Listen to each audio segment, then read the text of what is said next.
Rakitic passes it through. Messi tries a through ball. And Messi!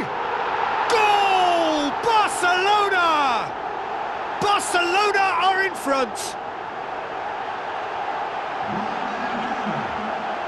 Barcelona are looking strong on the break. Winning the ball in midfield is one thing, but it's their clever use of counter-attacking. That's the real highlight.